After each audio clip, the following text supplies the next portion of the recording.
All right, we're live. This is chapter 2. Enter Elaine. Sure everybody's here. Is anybody here? Okay. All right. Peace. Sister LB. Elaine talks. My mother and father's marriage was a very shaky one. My father was a drunkard who believed that he was God's gift to women.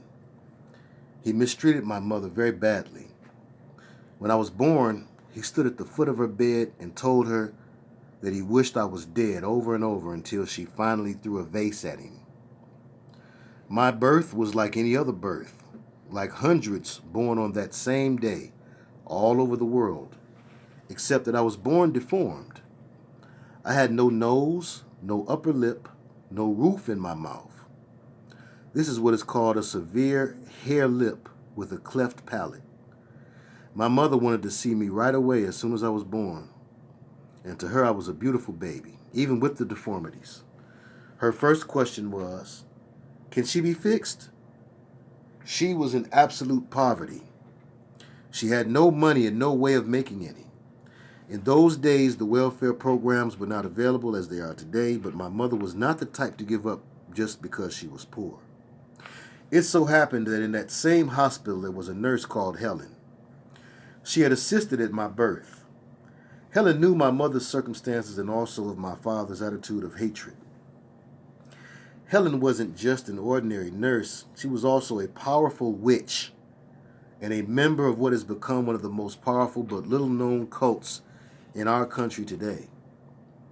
This cult calls themselves the Brotherhood and is a Satan-worshipping cult. Helen was at that time what is known within the cult as a contact person. Her contact with my mother was to affect the rest of my entire life as well as the life of Rebecca. So again, this is from Elaine's perspective. Chapter 2. The day following my birth, Helen approached my mother with a proposition.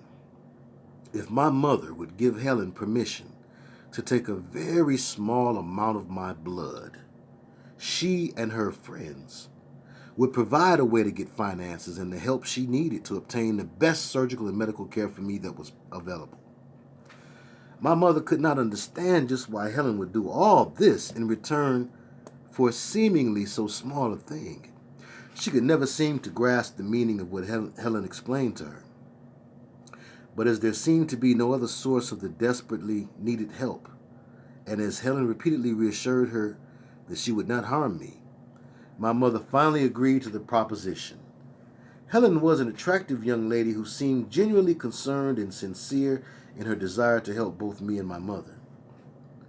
What Helen did not explain to my mother was that my blood was for her a very important quote-unquote sale. The small container of blood taken from me was given to another woman called Grace. Grace was also in the Satanist cult. She was what is known as a high priestess. The selling of my blood was to give Grace more power, more activity, and a higher position within the cult. Helen, too, obtained more power through this transaction. The blood was taken by Helen and given to Grace. Grace then drank my blood during a ceremony which gave both Grace and Satan possession of me and opened me up as a home for many demons from that moment on. Grace, at Satan's direction, sent many specific spirits into me, which would mold and shape my life and personality in future. My mother was not a Christian, neither did she know that what she did would make me a marked person. Carefully watched by the Satanists, and would later in my life result in my own involvement in the cult. Had she known that, my mother never would have said, okay, you can have a little of her blood. Later on in my life, as a member of the cult myself, I was to witness a number of such sales. And always my heart grieved and I thought about the consequences in the baby's future life. Satan now had a prized possession, a newborn baby where demons and spirits could have a home and could grow and become very powerful and agile in my life. As I became more and more aware of myself, even in my younger days, I knew something different and special was going on within me, but didn't know what it was. 4 days after my birth, my mother was approached and told that she could take me to a children's hospital at a nearby large medical center. There I would have a number of surgeries, very many. As a matter of fact, it took 16 years of plastic surgery to build a face for me. I also had to have long hours of speech and hearing therapy, dental work, everything. This was the beginning of many years of pain, loneliness, and rejection. Pain because plastic surgery burns with agonizing pain during the days of healing after a surgery. Loneliness because I was not like the other children. Rejection because of their reaction to my disfigurement. I had very few friends. I became very rough, a fighter. I learned to fight and fight very well in order to be able to stand up for myself. I had so many interruptions of my schooling because of the surgeries that it was difficult for me to maintain the few friendships I did form. The children at school seemed to enjoy prodding me and poking me and pushing me and making fun of me until I could hardly stand it anymore. We moved from school to school so that I never went to the same school 2 years in a row. My parents thought it would help if I never had to face the same group of school children a second year. But I did face the same children again and again. Every school was the same. The reactions were the same. Nothing changed year after agonizing year. My mother remarried shortly after my birth. My parents didn't go to church. They didn't deny me the right to go, but they did not go. They were waiting on each other, and like most people, if you wait on someone long enough, you've waited too long if you don't take the first step yourself. I finally did join a youth group at a church. It was quite an active group in a Pentecostal church. I was 16 years old by then and was accepted by the church youth group because I could sing and play the guitar and drums. I had many talents in the musical field as well as the art field. It was a rather happy time for me for a short while. As I grew up, I found that I had unexplainable powers and I didn't know what to do with them or what they were or where they came from. Some people told me I had special, quote-unquote, gifts. I have an aunt who is deep into witchcraft and spiritism. She used to have all us kids go over there to show us occult games. I always had far superior abilities with the Ouija board, tarot cards, etc. As I reached my teens, I realized that I had a fast-growing ability to influence others, to make them do as I wanted. I had unusual physical strength as well. I remember that in my first year of high school, I was approached by a lesbian girl who tried to pull some of her tricks on me after gym class one day. I went into an uncontrollable rage and nearly drowned her in a toilet. She was much bigger than I, but I would have killed her had not several adults intervened. I remained in the same school throughout high school. The kids there made fun of me too.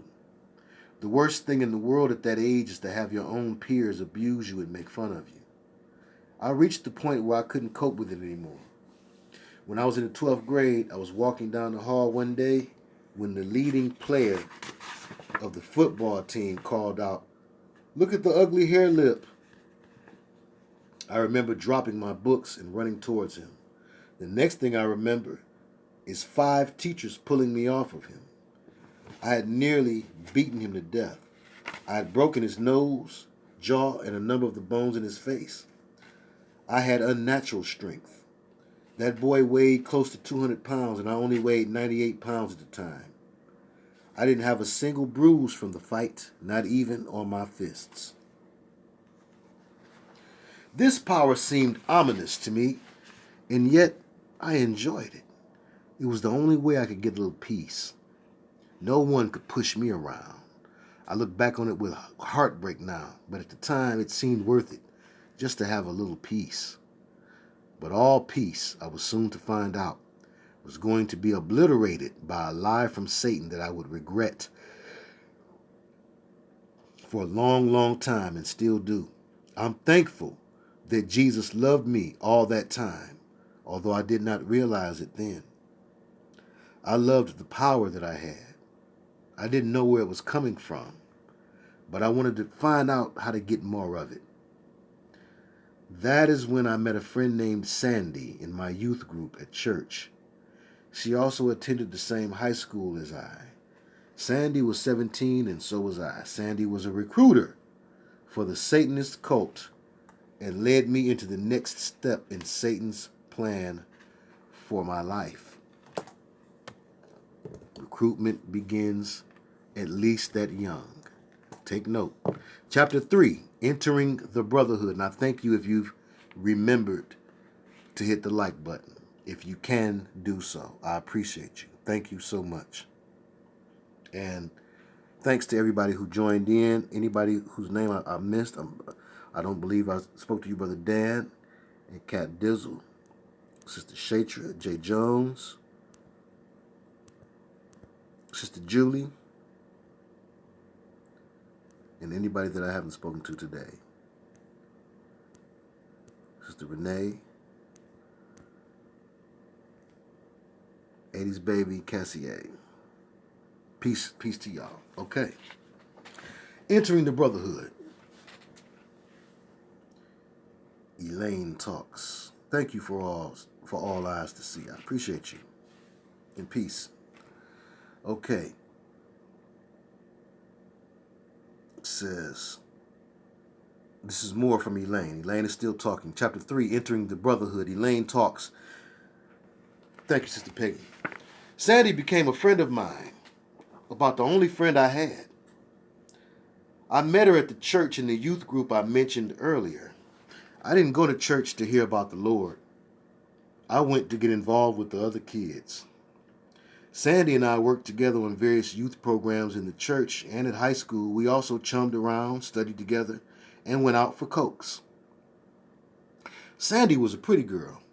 She was richer than I was, very well dressed and very popular. She didn't seem to let that bother her too much where I was concerned. I thought she was my friend more out of pity than anything, but that was because I didn't know she was a recruiter for the Brotherhood. Shortly after the incident with the football player, Sandy mentioned to me that she noticed that I had a special power that few others had. She said she knew I could learn to have more of that same powers. She also said, hey, listen, I know that you're lonely and down, and I think I have something that can help you. The church we're going to doesn't really care about you, and God doesn't really care about you. If he did, you wouldn't have been born the way you were. Compelling argument if you're young and desperate. She then offered me a chance to go to a youth camp with her run by the group that she and her family belonged to. She called it a church camp. It was located in a small town a few miles away. It was held during the summer. School was out at the time, and as I had nothing else to do, I decided to go. I told my parents I was going to a church camp. They really didn't care what I did. I was fearful and yet elated. I thought that I had finally found a friend and that maybe this was the answer to both my loneliness and my questions about the strange power inside me. Sandy talked to me about the camp for days before we actually went. She described it as the ideal place where I would be accepted and wanted and needed. My powers were needed, she told me, and they could be perfected. I would be able to become great and famous or rich. Whatever I wanted, I could have. As she talked, I felt that strange power within me beginning to stir and build. What Sandy did not do was mention the word cult or tell me the truth about this group. I will stop here and give you a capsule summary of the group. Thank you. This group, which secretly calls itself the Brotherhood, is made up of people who are directly controlled by and worship Satan. It is a rapidly growing and very dangerous cult. It has two major centers in the U.S., the West Coast, mostly in the Los Angeles, San Francisco area, and another in the Midwestern U.S., where I lived. They are divided into local groups or chapters called covens. The covens range in size from 5 to 10 people to several thousand. This is the same cult written about in Hal Lindsey's book, Satan is Alive and Well on Planet Earth, and in Mike Warnke's book, The Satan Seller. It is also the U.S. counterpart of the group in England written about in the book Freed from Witchcraft by Doreen Irvin. The cult is extremely secretive. No written records of membership are kept. Even the contracts with Satan signed in blood by the members are burned by the high priests and high priestesses. This is not common knowledge among the lower-ranking members. These Satanists infest every level of society, the poor and the rich, the very well-educated, the police force, government officials, businessmen and women, and even some so-called Christian ministers. Most all of them attend local Christian churches and are considered quote-unquote good citizens because of their involvement in local civic activities. This is all done as a cover-up. They lead double lives and are experts at it, masters of deception. And no marvel, for Satan himself is transformed into an angel of light. Therefore it is no great thing if his ministers also be transformed as the ministers of righteousness. They all go by code names at their meetings so that should they meet each other on the street, often as not, they would not know each other's real name. They are rigidly disciplined by Satan and his demons. They practice human sacrifice several times a year and animal sacrifice on a monthly basis. The human sacrifices are most often babies, born out of wedlock to various cult members, cared for by the doctors and nurses within the cult so that the mother is never seen in a hospital. The baby's birth is never registered, neither its death. Other sacrifices are kidnapped victims, a cult member who is being disciplined or who volunteers. I suspect because they can no longer live with themselves. Many of them are cold-blooded murderers, extremely skillful. Each coven is led by a high priest and a high priestess. These people get to their position by obtaining favor with Satan by various means and by obtaining greater and greater powers of witchcraft. There is much infighting within the group.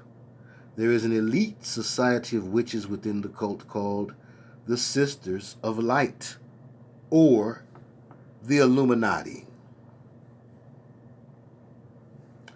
There are several occult groups in the U.S. who call themselves the Illuminati. Most are not a part of the Brotherhood. There is a group called the Illuminati, made up mostly of people who are directly descended from the Druids of ancient England. They are extremely powerful and dangerous people and are linked to the Brotherhood. They practice human sacrifice frequently. The Sisters of Light first came to the U.S. from Europe in the late 1700s. Do more research on them. They date back to the Dark Ages in Europe, but indeed have their roots back to the sorcerers of ancient Egypt and Babylon, who were powerful enough to be able to actually reproduce 3 of the 10 plagues sent upon Egypt during Moses' time. According to Exodus chapter 7, these witches are incredibly powerful. They are able to produce disease and kill without ever physically touching the victim, even over a distance of thousands of miles. This is all accomplished by demons, of course, and these people are deluded into thinking that they can control the demons when actually Satan and the demons are just using them. I'm trying. Somebody said, don't start yawning. Who said that? For all eyes to see. I'm trying. Okay. Says, Interesting about the Sisters of Light. Look that up. Okay. These witches are incredibly powerful. Okay. Incredible atrocities are committed within the cult by humans so controlled by the demons within them that they lose all emotions of love and compassion and become cruel beings that hardly seem human. Some of this will be discussed later in the book. The rapidity of growth of the Brotherhood is a mark of the end times we are in and a direct fulfillment of biblical prophecy. I stepped directly into this cult when I went to that summer camp with Sandy. I was very excited by the time we arrived. With excitement, you lose a lot of what you see and hear.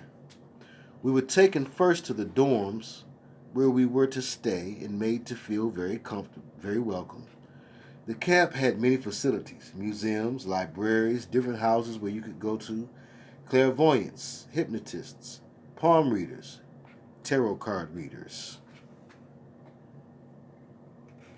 voodoo experts, etc. Some of these people lived there the year round, some didn't. This was the place where the cult officially meets with the unknowing public. Still on low battery status. Lord, please help us with this battery. So plug it in. Okay. Okay. 3%. Okay. All right. It says,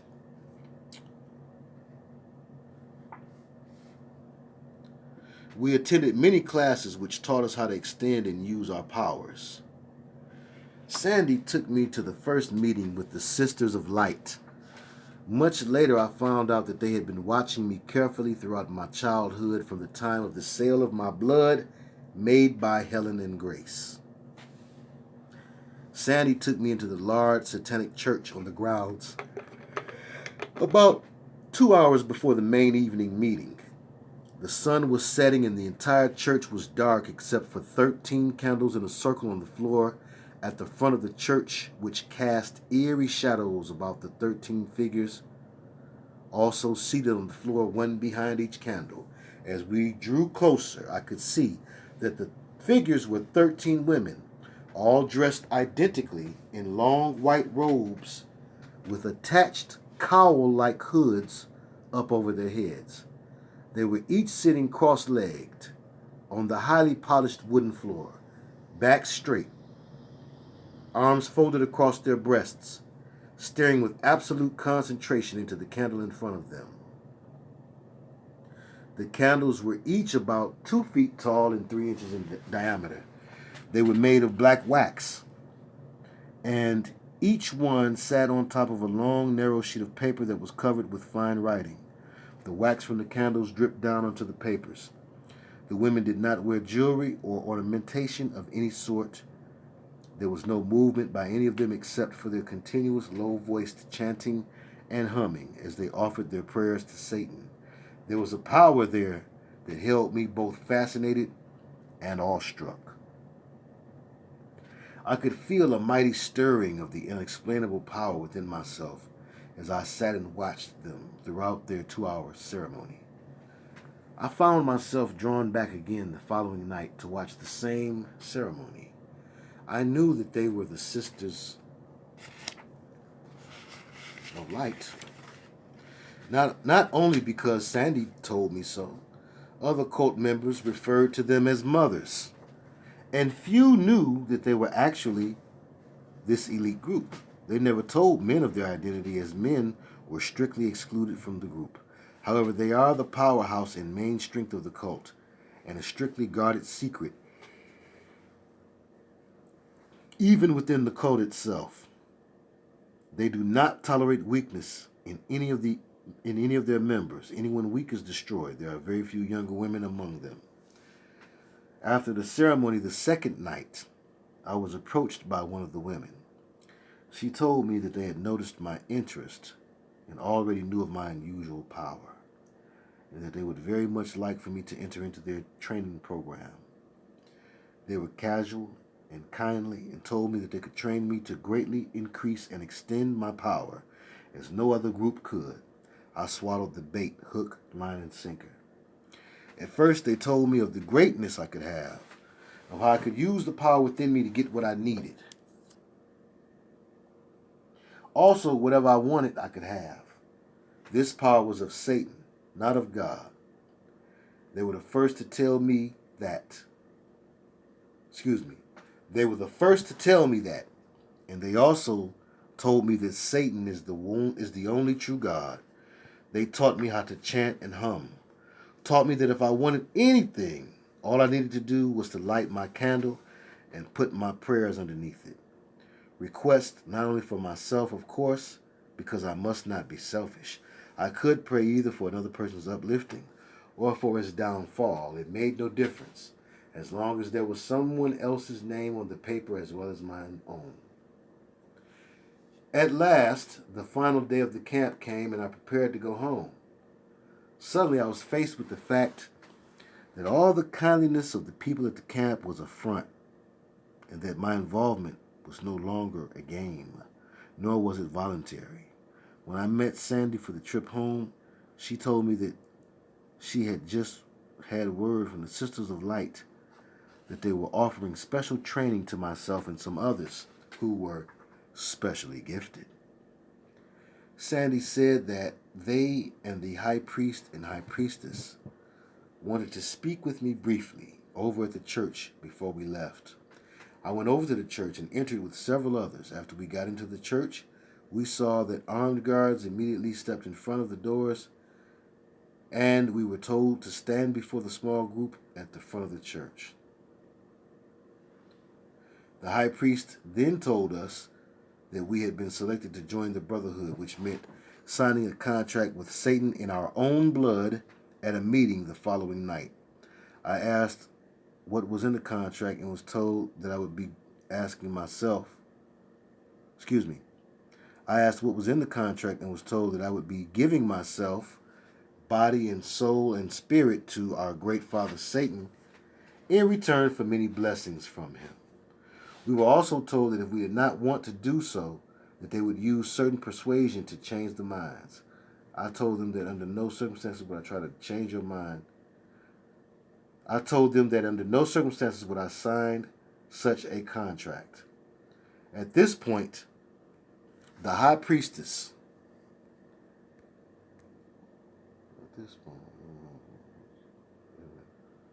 I lost my place.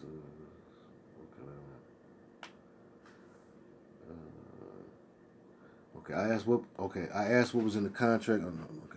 We were also told that if we did not want to do so, that they would use certain persuasion to change our minds.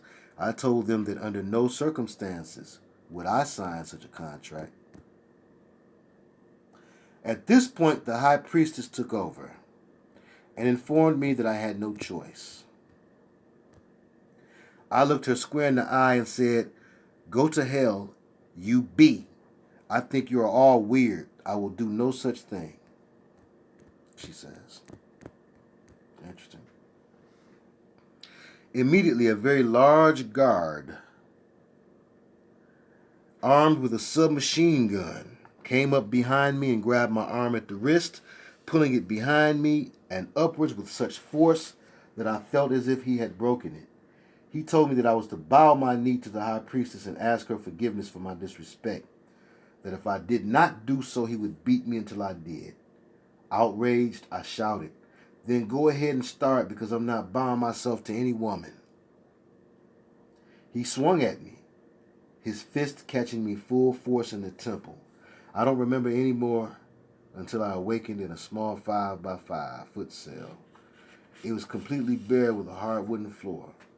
The door had a small window out to a hallway so that I could be observed. It was almost completely dark. I was in that room for 24 hours. It seemed like days. I was not allowed to sleep. Speakers blared constantly. I was told over and over again that all glory and honor and homage was due Satan. That I needed to ask Satan's forgiveness. That Satan was the God of the universe. I was also told that my family was being watched, and that if I did not adhere to the rules and regulations and sign the contract, that they would all be tortured and killed. I was not given any food or water during that time. The following evening, I was taken from the room by 2 guards into another room where I was met by 2 women from the Sisters of Light. They helped me to bathe, then placed a satiny white robe over my nude body. My feet were left bare. The robe reached the floor and was tied at the waist with a white cord. It had a cowl-like hood and long, loose sleeves. It did not have ornamentation of any kind. The women told me that I should not fight anymore, that I could not avoid my destiny. They told me what wonderful blessings I would receive by giving myself to my father Satan.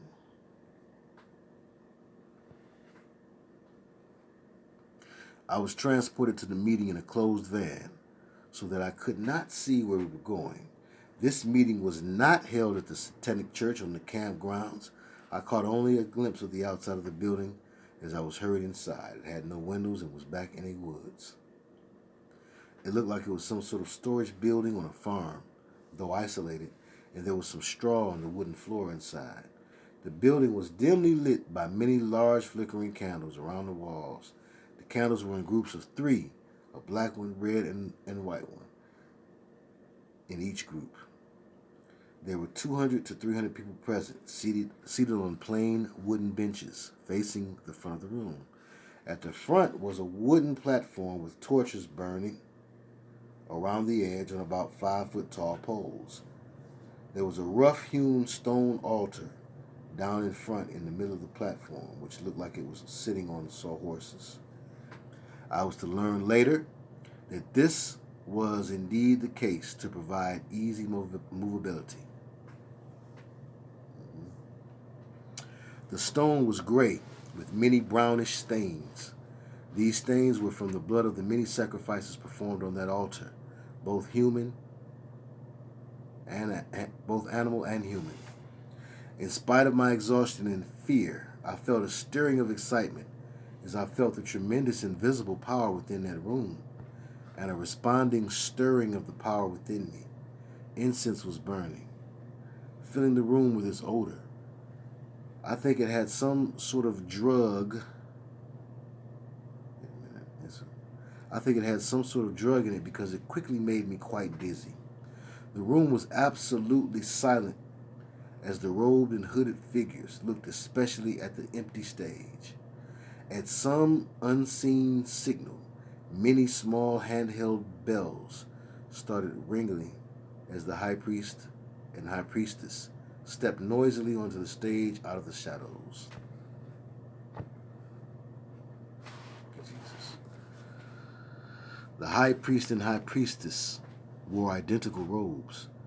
The robes were both of a black satin material, the same style as my own, trimmed with red around the hood, down the front edges, and around the edges of the long full sleeves. Each was tied at the waist with a golden cord. Their feet were also bare, as were everyone else's. Each carried a scepter about 3 feet long. The high priestess was gold. At the top was an inverted cross with a serpent curling around the handle and up unto the cross. The high priest's scepter was of the same design but made of silver. The scepters were carried reverently in the crook of their arms. Their presence was commanding, and I became aware, really for the first time, of the tremendous power they had, and I envied them. There were many heavily armed guards at that meeting, both inside and outside of the building. This was my first attendance of a real cult meeting. All the rest had been games and play and show.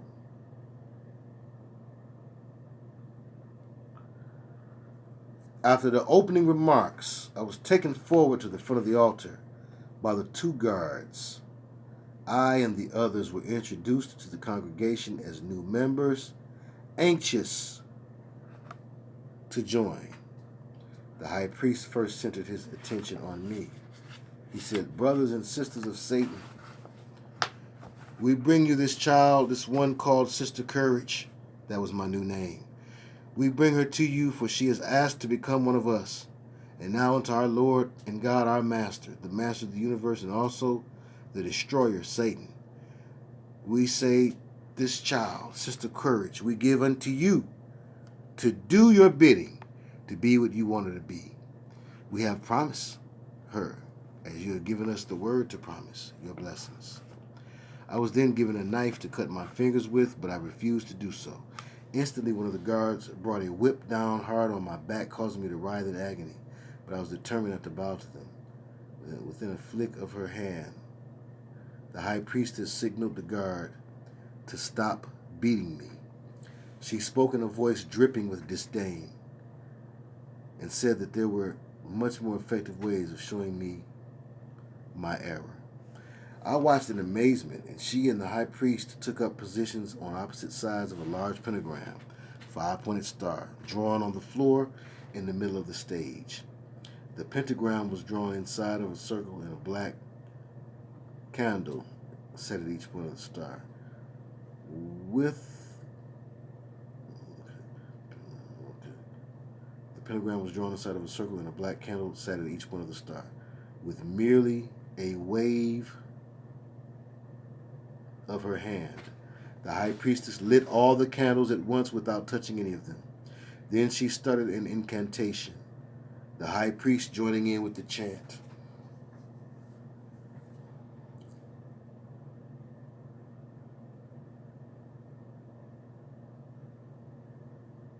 The audience also chanted at certain points when directed to do so by the ringing of the little bells.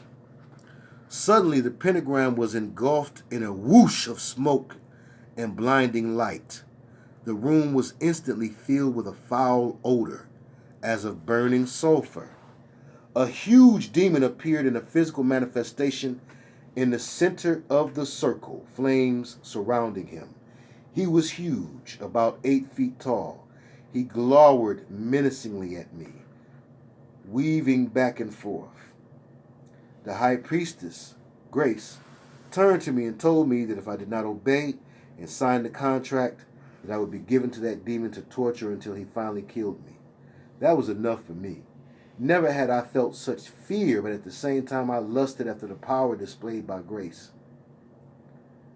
I was determined to become as powerful as she, so that I could get revenge on those people for all that had been done to me. When I signaled my willingness to sign the contract, 2 women came forward and placed a black robe over my white one. The black robe was made of a cotton material and was of the same design as the white one. The black was a sign that I was no longer a novice. I took the knife proffered me, and cut my finger deeply. Then I dipped a quill pen in my own blood and signed the contract with my name, stating that I was giving myself, body, soul, and spirit to Satan. Immediately after signing the contract, I was engulfed in an electronic charge of energy which surged from the top of my head down to my toes. It was so strong that I was knocked to the floor. As I lay on the floor trying to recover, I realized that Grace was doing another incantation. I struggled to my feet to find that she had called up another demon. This one came down to where I stood and told me that he was going to live in me. He reached out and roughly grabbed me by the shoulders before I had time to say anything. Immediately, I felt agonizing, searing heat go through my body, and I smelled sulfur strongly again. In the midst of the agony, I passed out and knew nothing more until I was roughly loaded into the van for the return trip to the camp. By that time, I was so exhausted and dizzy from the lack of sleep, the beatings I had endured, and the lack of food and water that I did not comprehend the significance of what was happening to me. I stayed at the camp for a week afterwards so that the most noticeable of my cuts and bruises could heal. When I went home, I thought and felt that I was now one of the most powerful people on earth. I knew that I had power that was beyond most people's imagination. I thought that nothing and no one could destroy me. How wrong I was. That's the end of chapter 3. We will pick that up next time with chapter 4. And we're going to go into After the Dance for one more after this.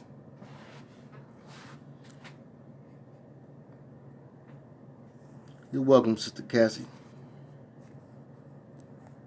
And I thank the folks who appreciate the reading. I thank you for being up this late. I thank you if you chose to show your appreciation by hitting that like button and you're able to do so. I thank you. And I ask that you do so if you've not done so, and you can. Thank you so much.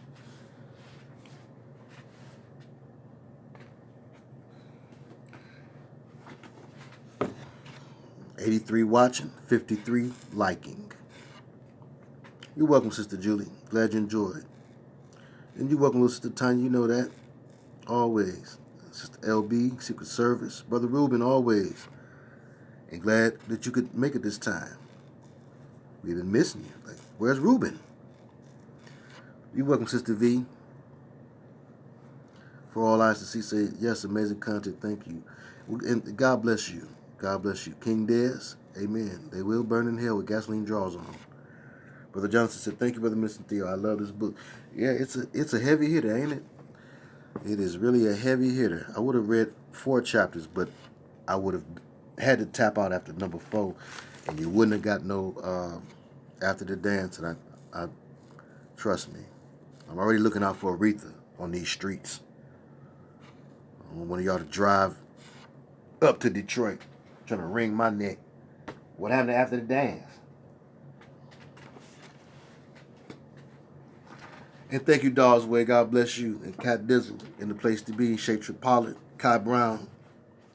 Always good to see the family in attendance. Okay. Where are we at? It's After the Dance. I'm trying to find my place here. Yes, and yes, right on, Sister Tanya. And for those who are unaware, the book is called He Came to Set the Captives Free. It's been around for some years. I first bumped into it over 15 years ago. More like 20. But yes, it's by Rebecca Brown, MD.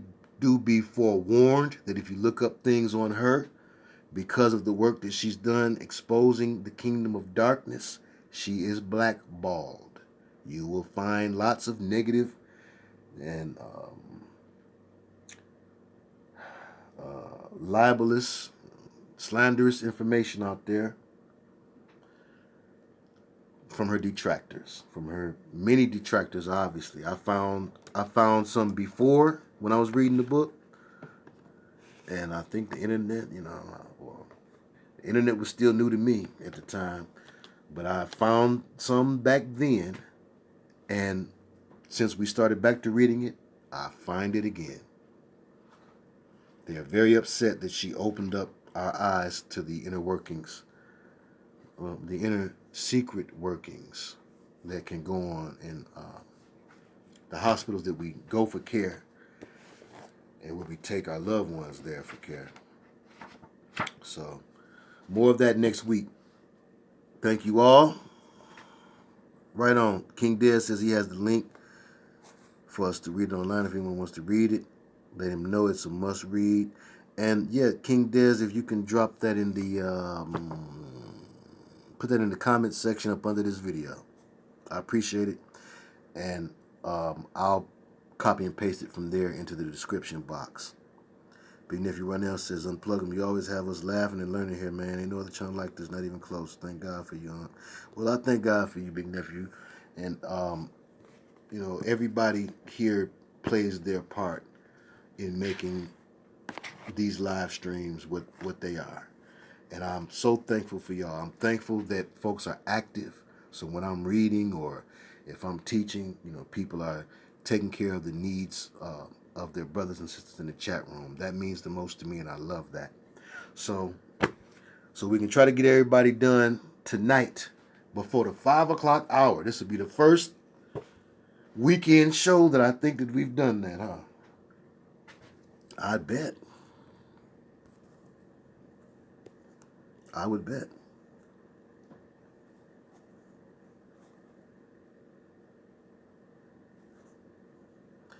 Moving Wizard, can you read some short reads? I don't know what you mean by that.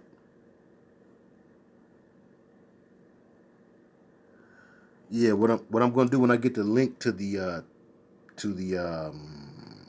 book, He Came to Set the Captives Free by Rebecca Brown, MD. Once I get the link to that book, it will be up under the video, along with the other information that folks always ask for during these sessions, and that will be the information on how to contact me, which I'm going to just leave up during the Marvin Gaye After the Dance reading, which is next. So we'll just go there for now. Yeah, that's next, so let's just go there and let it be. But yeah, as far as short reads, what exactly do you mean? I mean, right now these, I got long reads on the agenda. If I'm thinking what you thinking, and that's, we started with Thanks for the Memories. I wanted to go through that with everyone. The Franklin Cover-Up, Program to Kill, I've Behold a Pale Horse. Lots of books that are ill. So we've only scratched the surface, and we got a lot more to deal with still. But yeah, you just send anything you want to send to me. There, anything you want to send to me, any correspondence you want to send, ideas, things of that nature, prayer requests, brothermentheo@gmail.com. This is how you reach me. To reach me is to beat me. So this is how you beat me right here. brothermentheo@gmail.com. Don't put 911 behind it. Just because you think it's important don't mean I will. And a Temple of the True Yahshua at yahoo.com. For those who would like to so support by way of PayPal only. And so that's what we're going to do. We're gonna work our way through these books. That's what we're going to do. So Mike Jr. say, I look forward to these live streams. They're very insightful. And I'm glad when you can make it, Mike Jr. I think you're the one that cracks me up sometime in the comments. What did you say about Shaka? You got to scrap about Shaka? Oh, I'm just kidding. No, I really enjoy the fellowship here, and I enjoy the energy here. The community here is really loving and real. Loving and real folks. And down to earth. And that's the type of stuff I like. Unplug them is the best. Young lady, don't come here saying that. Katina. I'm sorry. Bless you, San Pablo. It's always a blessing to see you attend. And Shatra Pollitt. Bless you again, my sister. Chick P says Quincy Jones' bio is coming out. And I thought about that, but I don't want that unless somebody else write it. I'm just about thinking. And then again, I don't know. And Aretha is taking her time. And Rick. They must have stopped off somewhere for a couple of cokes. Anyway, but yeah, so I'm still waiting for those to come. So by the time we're through reading After the Dance, we'll have more readings there. And also Brother Abi Musa, who I haven't heard from in some weeks, had this book here too. We could have read it as long as I didn't had it. But yeah, so we've got lots of books. Got lots of books on the agenda to read. So I'm not adding nothing new to the list until everything old is scratched off of this. 73 and 56. 56 people just eye hustling and ear hustling too. Love to you, Chick P.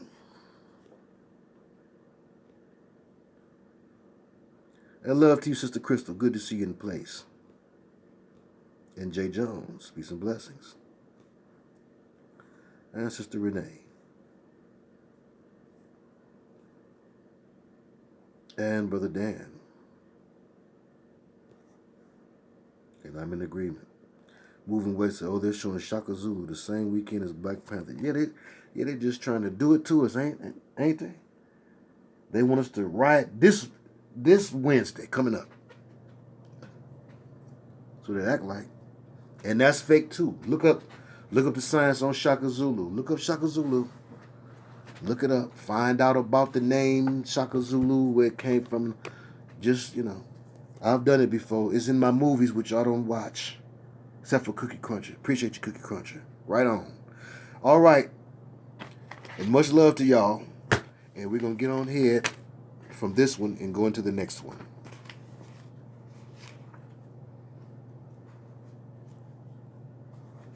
Amen. If I can remember where I left off at. What was happening? What was he doing last time? This is crazy stuff. Let's see. That's right, Sister Vanette. They want us to ride in the streets. And much love to you as always, my baby sister Jessica H. in the place. Katina lying. I watch all your movies, Brother Theo. You trying to fool me. Put a Jedi mind trick on me right quick and then leave. I know your kind. Like Judge Mathis. I know your kind. I know your kind before. I've seen your kind before. I know kind just like you. All right, y'all.